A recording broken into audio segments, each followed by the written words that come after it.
to another Division 2 Build Doctor video. Hope you all are just having a fantastic day. If you happen to be new to the channel or you're just enjoying the content, then be sure to ground and pound that like and subscribe button. And don't forget to reach up there, trigger the bell, and so that way you have post notifications on, so that way you never miss an upload or a live stream. In the upcoming weeks, the 23rd Title Update 5 will hit.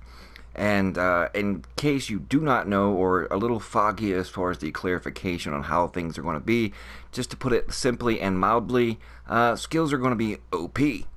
They basically stated as much, not so much for the PvE activities, but in the ODZ, yeah, it's definitely going to be something to pay a lot of attention to and to more or less work in. But there are still some new players coming to Division 2, and so instead of just diving to the deep end and not knowing what's going on, that is why I made the Build Doctor series.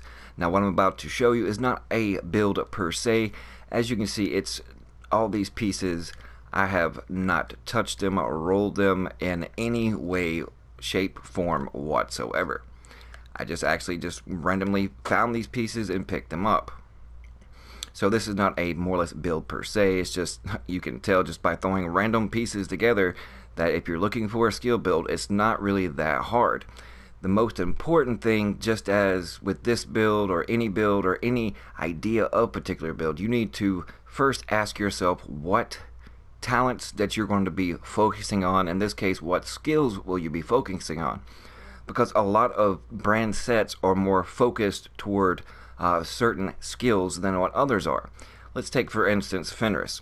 Fenris only gives you the 10% assault rifle damage protection from elites and then health on a kill. And then if you go to a Petrov piece, then it is more geared toward, as you can see in the second slot for having two pieces, 15% turret skill power. And if you're unsure what that means, basically you are getting plus 15% turret skill power to your turret. Now it won't reflect, as you can see on the left hand side of the screen where it actually says skill power, but if you actually go into your skills down here, you'll actually see it reflected in that particular part up at the top where it says skill power. You'll see it there. As for this case, I have 3-piece Alps Summit on, and 3 pieces give you that plus 15% skill power toward a hive. So with that plus 15%, I'm getting 4,694 to a hive. But as you can see on the screen, if you're not actually looking at the particular skill, then it's actually only saying that I have 3,052 skill power. So you got to keep that in mind. And that it goes the same as when it comes, the mods will say plus 120 skill power, or whatever the value is, that will be reflected on this particular screen. But if it says, like this one does, plus 279 chem launcher skill power or plus 152 drone skill power, that will be only reflected when you actually click on that particular skill, and then it'll be up at the top as far as the overall skill power with all of these values combined, what you can actually utilize. But moving on to the other, let's say if you're going for like the bombardier drone, seeker mines, the explosion, anything that causes an explosion like the mortar, things of that nature, then yes, you want to spec in more or less to the talent, as you see on this chest piece, destructive. Because when it comes to more or less skill build talents on particular brand set items, in this case, very much in this case, the chest piece, there's not really too many at all to go with. Yes, there is the Mad Bomber, but as you can see, it requires 4 or less, so this wouldn't be really considered a skill build chest talent. And also, by you specking all into skill power and things of that nature, then it'll be really hard for you to go into Bloodsucker. And then yes, you can use compensated, and that requires 3 offensive. Bloodsucker requires 11. And then, you can go the 3-11-7 route, but that's not really basically a skill build, but we're talking about a pure skill build. So if you're going to invest into skills that give you a big boom on something, then you want to spec into destructive. Other brand sets that help out for skill power, like 1-piece Providence gives you 10% skill power, but then gives you 8% health and 5% weapon damage. And then of course there are talents that you can get on like your mask and your knee pads that are called empowered. plus 10% skill power. But also, you got to keep in mind that it's a percentage base. So that percentage base is directly reflective upon your overall skill power pool. So 10% or 25% of 0 is still going to be 0. 10% of 1,000 is only going to be 100 extra skill power. 10% of 2,000 will be 200 skill power. And then of course if you have 30% of 2,000, you can kind of do the math and see where that's going. So depending on your overall skill power pool will be left up to you to determine if you're actually going to get a good value from using talents like Empowered or just one piece Providence defense. Hope I haven't lost anybody so far. And then as far as backpack talents, there's only a few here as well. One of those is called Skilled. Skill kills have a 25% chance to reset your skill cooldowns. And skill cooldowns are getting, if you don't know, reworked, and the value of the cooldowns in which the skills are now are significantly a lot higher than most. Will be cut in half, if not lower than what they currently are in half by the 23rd come Title Update 5. So something that took 90 seconds to cool down, then that's going to be reduced to 60 seconds or less, and that's all across the board. So you got to keep that in mind. And also, skill cooldown will be changed to more or less skill haste all across the board. And basically, if you don't know what that means, is if you stack skill haste, or in this case, skill cooldown, because it hasn't changed yet, then you just get your skills back faster. Now moving on to others.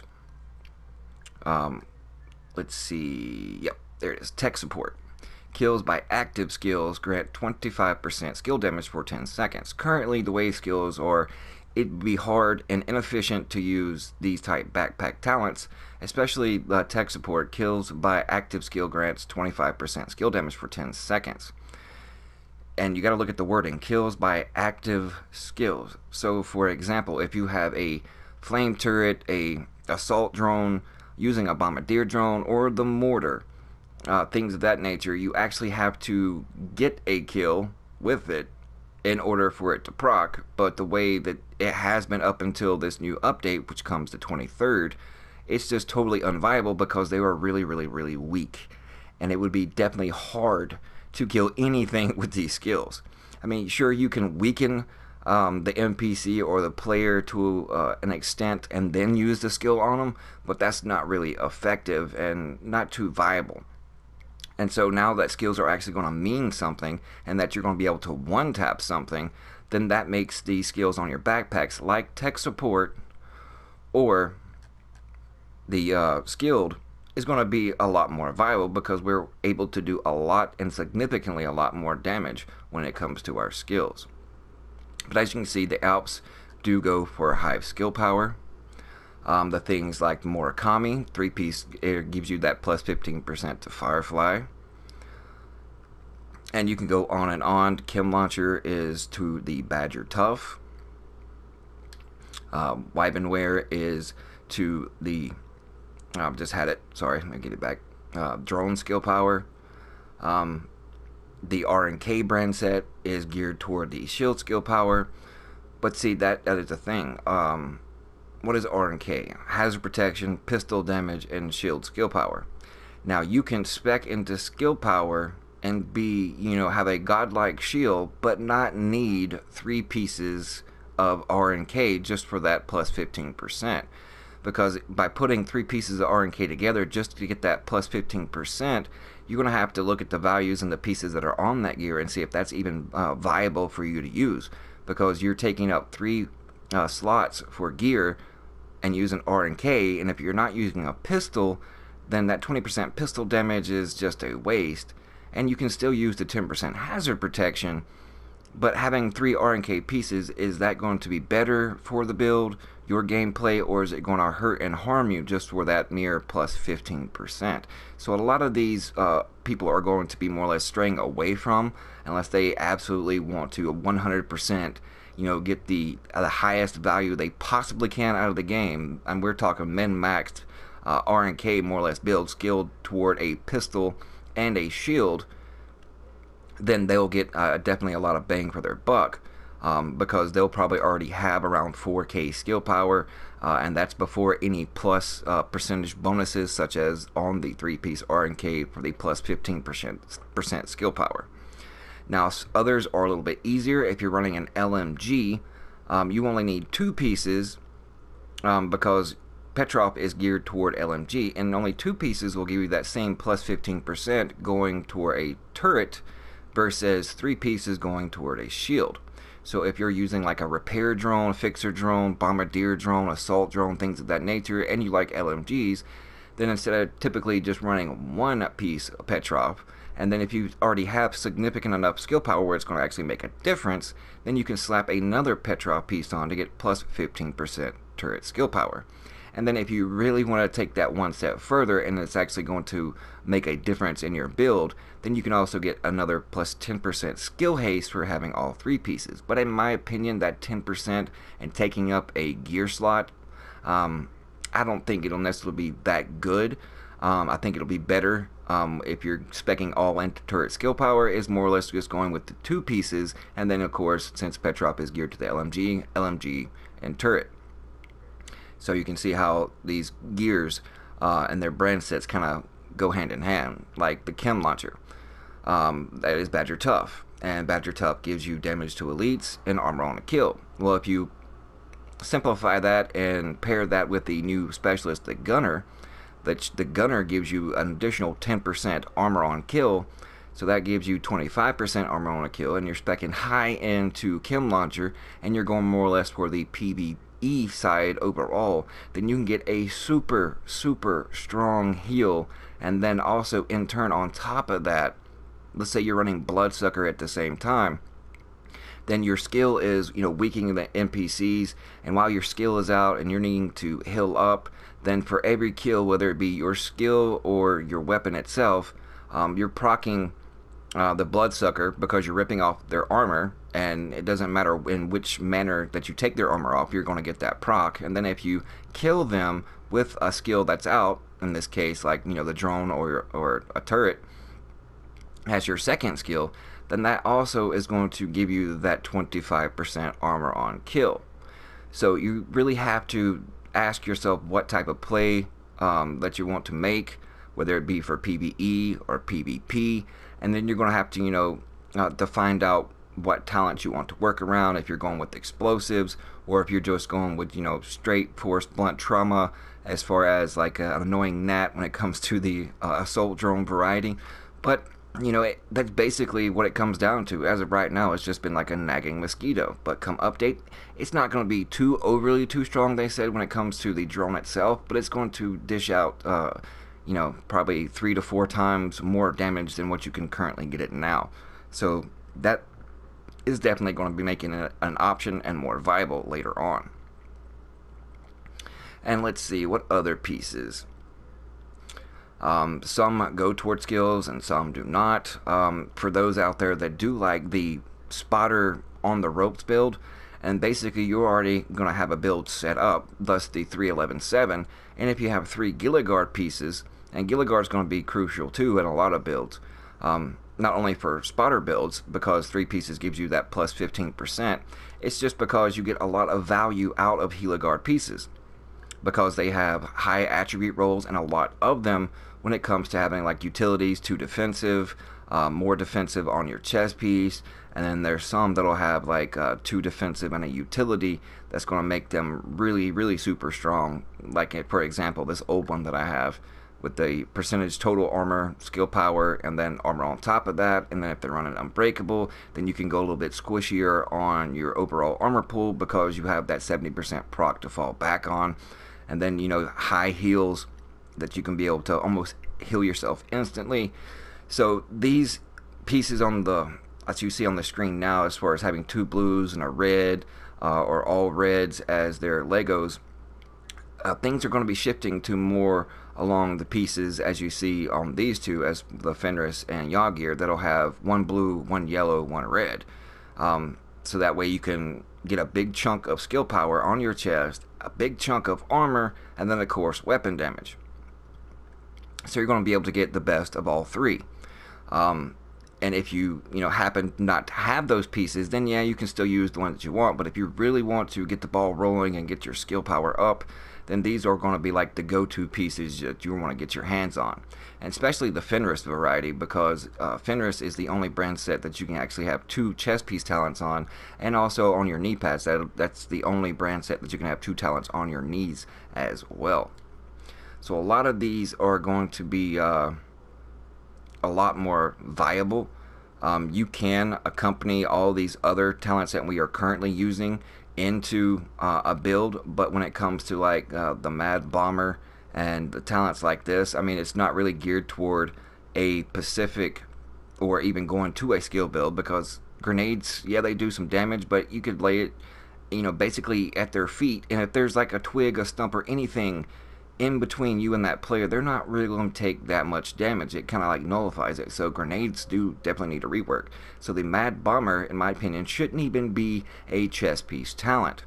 And like I said, currently there is no straight skill build talent on a chess piece like we do have for as far as DPS and more defensive builds like Unstoppable, Unbreakable, and Bloodsucker and Berserk. If you just look at straight skill builds, the only thing that you're left with is like this one, 20% skill duration, things of that nature, or just going with hardened for that 10% armor, especially if you have a chest piece that maybe have weapon damage and, like this for instance, 36k armor on it. Instead of having an active talent or a waste like Mad Bomber, you can try to spec into like Unstoppable Force that requires only 7 defensive Legos, and try to go that route. But if you want to go pure skill build, then you can just find you a chess piece like this Overlord, and I found tons and tons like this that doesn't really have an active talent, but it'll be to where you'll be able to put either skill duration on it, hardened, vital, hard hitting, and all these will be probably better and more viable than just having like Bloodsucker, Unbreakable, and things of that nature, because you're going to be squishy if you go skill build, just like Tactician was in Division 1 if you went full on all out skill power. And what you're going to be relying on is more or less your heals from Chem Launcher, utilizing things like Patience on your knee pad since you're going to be sitting in cover more, learning to not try to face tank and trade really up close. You're going to be utilizing your cover more, because not only will you be taking shots from cover, but you're going to let your skills do most of the work. So first and foremost, ask yourself what talents that you necessarily want. You don't have to go with things like skilled or capsative, or however you pronounce that word. My grammar sucks, I know, for the skill duration. But like I said, if you're going to go for things that are going to be explosive in nature, then you want to definitely go with destructive. Depending on your skill power, if you only have 1,000 skill power, then in my opinion you shouldn't waste a slot for empowered, like on a talent on your chest or knee pads, because that's only going to give you a value of 100 skill power. So other talents can be better utilized than the talent empowered. But let's say if you have like 2,500 or 3,000 skill power already, well, just 10% is going to give you 300, then 2 600, and then if you have 1 piece Providence and say 2 empowered, that's 30%. So that's going to be giving you 1,000 or more right there. So keep that in mind. Just have fun with it. Really think about the build and how you want to play and the play style in which you're doing, and then search all the brand sets, because I didn't necessarily go through all of them, and find out which one goes to whatever skill that you want to utilize, whether it be Pulse, whether it be the Chem Launcher, and then whatever it is. But then look at how many requirements of that brand set it requires to get that plus 15%, and then look at your skill power pool and see if that plus 15% is going to be even viable for you to have 3 Badger Tough, because not a lot of people use the 3 Badger Tough, because you're missing out on a lot of talents on those pieces in which you use. So that's just some questions you're going to have to ask yourself, and then spec and build around of it. And then when it comes to weapon talents, the same thing. Optimist is going to be really good because you're going to have like low offensive attributes or Legos, so then that requires a little bit less. But the things like nearsighted, ranger, that requires 4 or less utilities are not going to be ones that you really can necessarily go for, because you're going for a skill build, and these require either 4 or less utilities or 7 or more defensive attributes, such as like preservation. So also check your weapons for talents that you want to utilize. That's going to synergize with your build. I hope I didn't confuse anybody. I hope I kind of explained and was more informative than confusing. But like I said, just with any build, just ask yourself what playstyle and which manner in which are you going to be utilizing whatever build, and then pick your talents and then build around it, and then check your mods to see, you know, because you don't want to waste time and resources, you know, getting your skill power way up there, but yet you don't have the mods in which to utilize, you know, all that skill power in which you have. So also keep that in mind. But it's a good thing just to have the build and save it, so that way once you do come across those mods, and which is just going to make your skills, you know, even more OP, then, you know, it's saved, and all you got to do is put those puppies in, and then you're good to go. But again, this is not a build. This is just random pieces I put together. Well, this is the only piece I actually had skill power on, because I do have a 3-piece Providence. But when it comes to like this, the Berserk Bill, for instance, I'll just ramble for a few more minutes. Not too many people run pulse with the Berserk Bill, but since I already have over 300k health, then I'm pretty tanky just in my health pool, getting tons of damage from Berserk. But then you mix in a pulse in there as well, and as you can see, even though I only have 1138 skill power, if you spec it right, my skill power just jumped up to 2557, in which you can increase the duration quite significantly, and you can just tweak the values and then you're good to go. And like I said, even with the 3.11.7 builds, you can find better pieces with higher skill power, and those are going to be super good too. But thank you guys so much for tuning in. Hope you enjoyed it. Hope it's been informative. Can't wait to see all your skill builds out on the battlefield, or in this case, the Dark Zone. We'll see you fudging later.